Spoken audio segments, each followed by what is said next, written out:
இலங்கையின் முன்னாள் அதிபர் மகிந்த ராஜபக்ஷவின் பாதுகாப்பு சில நாட்களுக்கு முன்பு கடுமையாக குறைக்கப்பட்டது.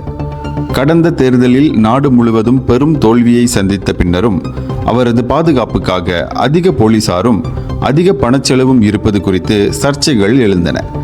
இதன் வழி அனுர அரசாங்கம் மகிந்தவின் பாதுகாப்பு கடமையிலிருந்து 116 போலீசாரை உடனடியாக விடுவித்து அவர்களை மக்களுக்கு சேவை செய்யும் பல பகுதிகளுக்கு அனுப்பி வைத்துள்ளது. இது குறித்து மகிந்த தரப்பில் கடுமையான விமர்சனங்கள் எழுந்து வருகின்றன. போரை வெற்றி கொண்ட ஒரு தலைவரின் பாதுகாப்பை இப்படி குறைப்பதா?